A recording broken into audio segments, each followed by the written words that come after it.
네, 오늘 장 마감 30분 채 남겨두지 않은 상황이고요. 3시 3분 지나고 있습니다. 코스피는 0.26%의 약세를, 코스닥은 0.16%의 오름세를 보여주고 있고요.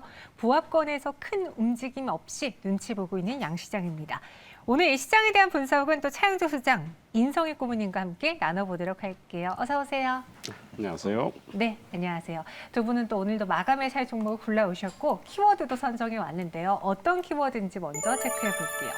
더 나빠질 건 없다. 그리고 재난지원금 이슈인데 더 나빠질 건 없다.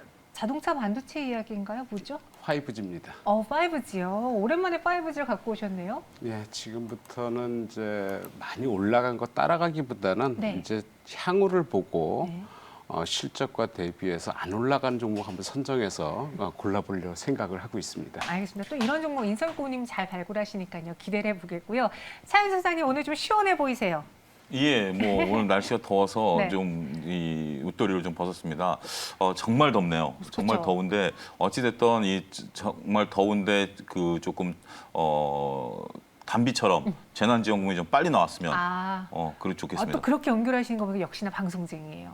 예, 그런가요? 재난지원금 이슈로 또 종목을 하나 갖고 오셨다고요? 예, 그렇습니다. 알겠습니다. 어떤 종목인지 궁금하시죠? 키워드 한번 종목으로 바꿔보도록 할게요.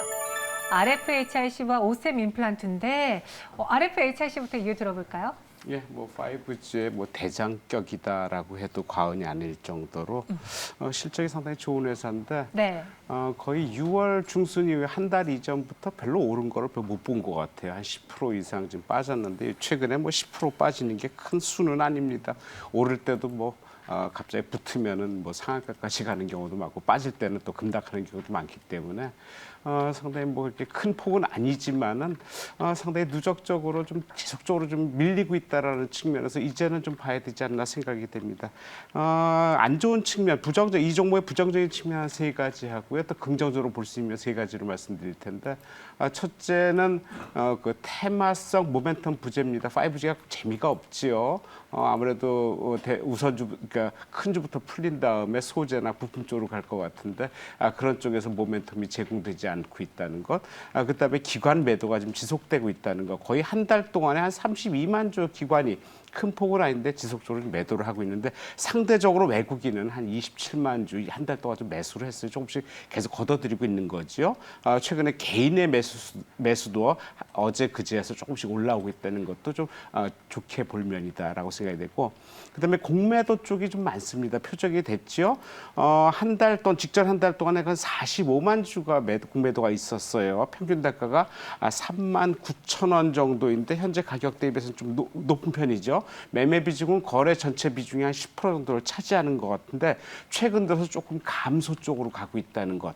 약간 좀 그래도 좀 안리가 되지 않나 생각이 드는데 RFHIC가 유무선 통신 장비, 파워 트랜지스터, 전력 증폭기 쪽 소재를 공급하는 회사인데 국내 유일하게 고출력 반도체에 들어가는 전력 증폭기를 생산하는 회사죠. 네. 실적이 좋습니다. 실적이 작년에 적자 30억이어서 영업이익이 적자 30억이었는데 올해 2분기, 1분기 이후에 2분기에 28억, 거의 작년 적자를 올해 2분기에 다 메꿨어요. 그리고 3분기부터 폭이 좀 커질 것 같은데 예상되는 올해 수준은 아마 19년도, 좋았던 19년도로 거의 실적이 복귀하는 걸로 지금 예상을 하고 있어요. 그러다가 최근에 유상증자라는데 이게 좀 악재긴 한데 이게 진짜 악재로 볼 것이냐 한번 다시 한번 판단해야 되겠는데 시설 자금 유치 목적으로 한 12% 유상 금액이 29,800원으로 해서 유상증자를 했는데 이게 7월 27일 날 신주 상장되는데 280만 주에 적지 않은 양입니다. 문제는 여기서 아마 유동성이 발휘되지 않을까라고 개인적으로 판단합니다. 왜냐하면 실적 좋은데 주가가 계속 바닥에서 머무르는데 유동성을 좀 나오긴 하지만 거기서 유동성이 발휘된다면 주가의 모멘텀이 될 수 있지 않을까 생각이 들고 기술적으로도 우리가 볼 때 120주 이동평선 지금 차트 보시면은 120주 이동평선이 안 나오죠. 일봉 차트고요. 주봉 차트 보면은 120주 이동평균선 보시게 되면 36,000원에 이게 기가 막히게 저점을 딱딱 찍습니다. 현재 가격대가 37,000원대거든요. 거의 안 남았다는 거예요. 역사적으로 거의 한 2년 동안 봐도 거의 이 120 120주 이동 평균선 저가에서 딱 찍고 올라가는 게 상당히 많습니다. 한번 기대해 보시고요. 현재가 매수의 전고점 48,000원까지 목표가를 보고요. 121도 전저점을 하향 이탈하는 35,000원 손절가로 제시해 드립니다. RFHIC 오랜만에 나왔어요. 목표 주가 48,000원, 손절가 35,000원 마감을 공략해 보겠고요. 창 소장님은 이 가뭄의 단비처럼 또 다가오시는 재난지원금 이슈로 오스템 임플란트를 꼽아 주셨습니다.